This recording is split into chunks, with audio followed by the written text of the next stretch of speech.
Hey Moira. Hi Meg, how are you? Well, what do you think about our title of the book, When Shit Gets Real? It's real. Yeah. It's pretty true to life, really. Yeah. It happens sometimes every day. Sometimes it happens unexpectedly. Sometimes people expect it, but it happens. Yeah. I think it's a classic statement that has a lot of truth to it. But there's beauty in it always. So that's what's in the book. It's the title says it's real, come and read me. But there's something beautiful in there, and there's some truth in there. That's beautiful.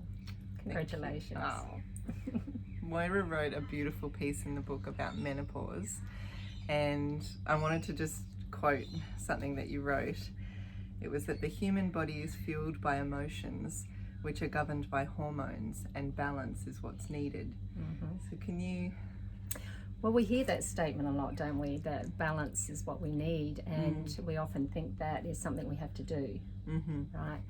But hormones are doing our physical body all the time, and they affect our emotions and the way we think. You know, we have up days and down days. So by really understanding the truth of what balance means, that it means balancing your mind and your heart, how you think and how you feel. And in that, you are governing your endocrine system, which affects our emotions. Right? So it's coming back to take responsibility, come back from outside of yourself, slow down and connect. I think slow down and connect or reconnect is vital every day. And that's how we find balance. Not be in a hurry to rush forward and try to do all the time. Just slow down and reconnect and find that balance within. And when you feel that, it has such a powerful ripple effect on our endocrine system, how we think, how we feel, that our hormones show us that. Right. Yeah.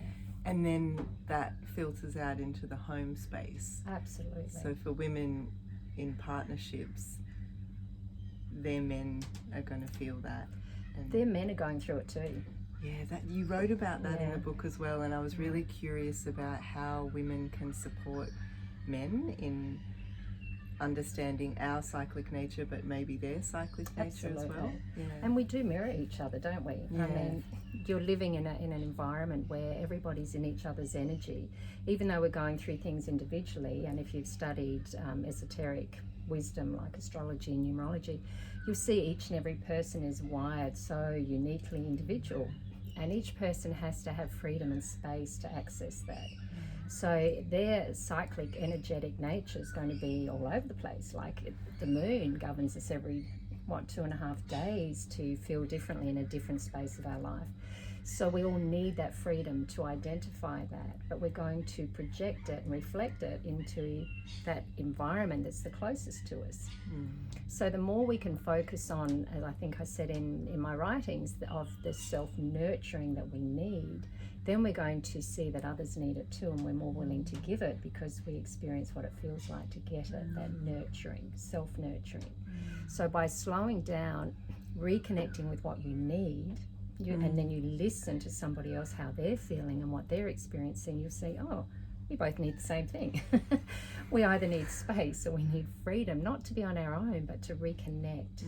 So we get that inner balance, and our hormones can balance out because they're just reflecting what we're thinking and feeling. It all makes sense, doesn't it? It's a whole unit.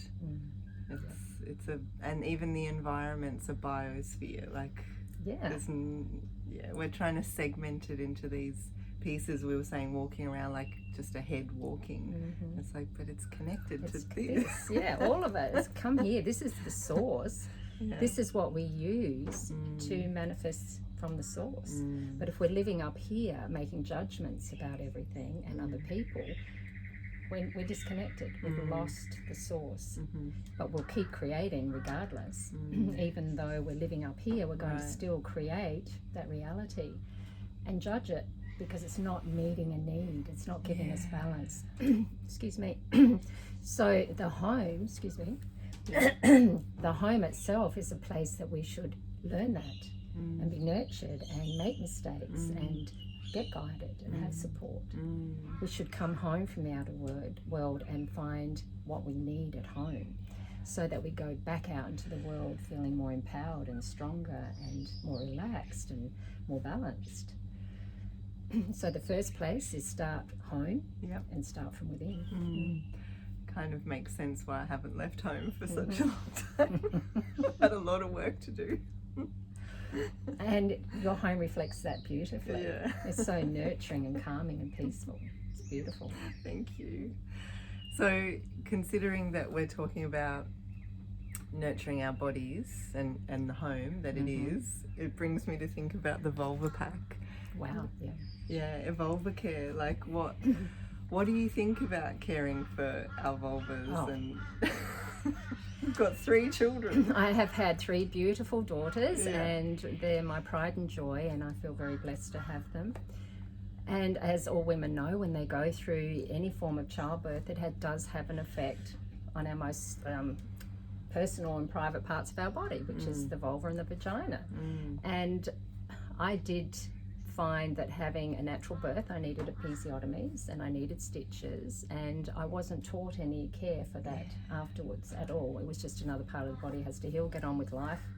You got a baby to look after. You got a baby to look after. Doesn't matter what's going on down there. Just basically suck it up and get going. And as I've gone through life and got into my winter years, and the hormones have decreased, got all estrogen, progesterone that we all talk about. I don't find that that's had a massive effect because I've done the inner work as I've journeyed through it.